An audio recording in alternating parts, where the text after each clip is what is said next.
Well, look who it is. It's great to see you guys. You caught me reading a book, something that I love to do. But reading hasn't always been like that for me. I'm dyslexic.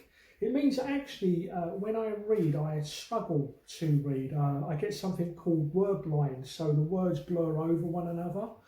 And my brain has trouble working out certain letters as well.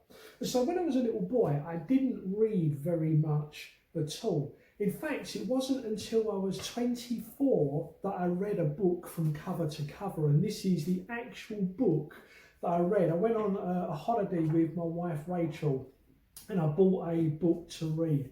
And it took me nearly a year to read this book. But actually, I quite enjoyed reading, and so I stuck with it. And how things have changed. I mean, today, I'm reading 3 books at the same time. I mean, obviously, every day I read my Bible because I want to know about God and about the world I'm living in, how to love Him and how to love people. So every day I read my Bible. But then also I'm reading a number of other books as well. So I'm reading this one called Unshakable Hope, which I think is a great book for the season that we're living in at the moment, where everything can seem a little bit hopeless. And so I'm learning about hope from God's perspective. What does it mean when we stand on the promises of God? So I'm reading that one.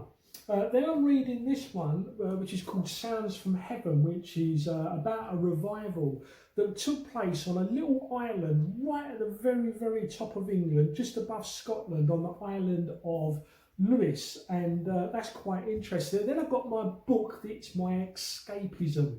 It's where I go to, it's almost like watching a film in any ways, and it's called by a guy called Clive Cussler, and this is the one that I'm reading at the moment. In fact, this one was so good. The other night when I was laying in bed, I thought I'll read a little bit before I go to sleep. And it was so good, and I kept looking at the clock thinking, oh, it's 10:15, I need to go to sleep now. And I read another chapter, and it was like 10:30. And then I read another chapter, and it was so good, I couldn't put the book down. But in the end, I was getting really, really tired, and so I just put my book down and went to sleep.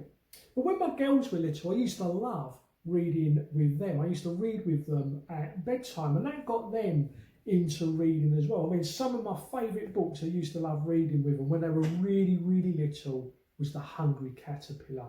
How many of you have read The Hungry Caterpillar? Then I used to love the Mr. Men series. Evie used to love Mr. Tiggle because when we used to read Mr. Tiggle, I'd always tiggle her whenever Mr. Tiggle was tiggling someone else. If you read the Mr. Men books, what is your favourite? Now, because I had girls, they both liked a series called Mallory Towers, and I used to read them to them. And there was another series that I can't remember anymore, maybe you'll know, but I'm sure it had something to do with unicorns. But there was a whole series of books that I used to read with them. Now, reading's incredibly good because 1, we can get entertained by it, but 2, we can learn new things as well. They're great for learning. And so let me encourage you to try reading a book. If you're like me and you struggle with it, I persevered with that first ever book. And actually today I love reading. Let us know, what books do you like to read? What are you reading at the moment? Who's your favourite author? So someone like Clive Cussler has written hundreds of novels, okay, and even John Grisham, okay, he's well known for writing books. And actually, many of his books, including this one, The Rainmaker, has been turned into a film. Who is it that you like to read? What is the book that you're reading at the moment? Why don't you let us know in the comments below? But right now, it's time to say goodbye because I need to get back to my book because something really gripping is happening.